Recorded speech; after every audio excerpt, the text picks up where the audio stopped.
Hi everyone, welcome to another episode of Rita's Book Club.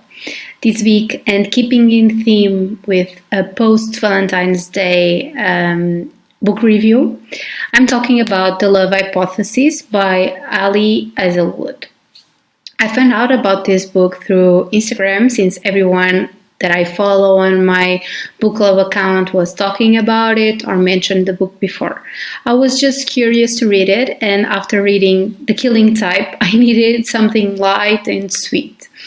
So this book talks about Olive Smith, that is a third-year PhD candidate that doesn't really believe in lasting romantic relationships. Her best friend does, and so Olive decides to convince Anne that she's dating someone and on her way to happily ever after, so Anne can pursue the guy that seems to be her soulmate and kind of Olive's latest date. But since they are both scientists, Olive has to give her proof, and after panicking for a little while, she kisses the first man she sees one day at the university. That man is none other than Adam Carlson, a young hotshot professor and a well-known ass.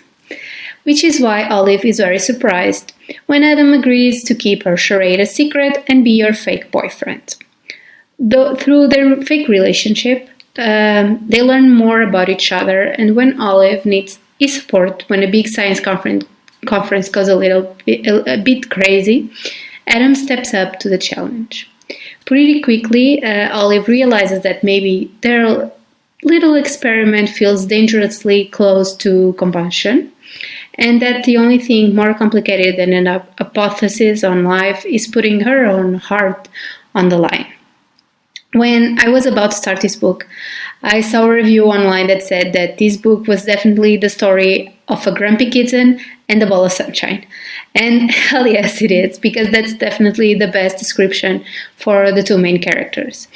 Both characters were opposites of each other, with Adam being the grumpy kitten and Olive being the ball of sunshine, of course.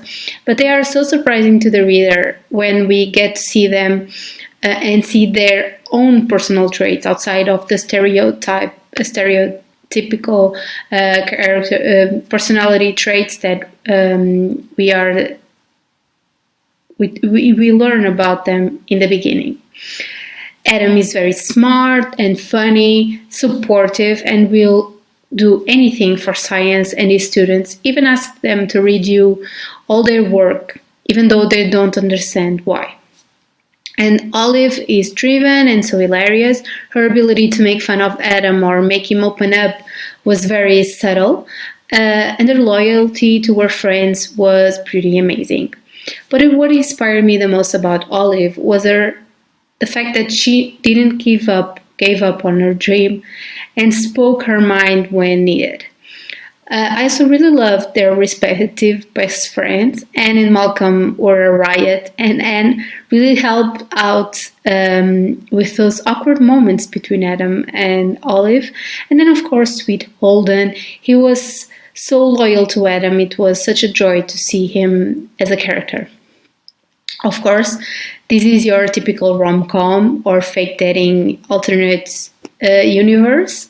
Olive definitely gives Adam all the usual rules of what to do and not to do for it to work. And of course, in the end, none of it matters because they are in love.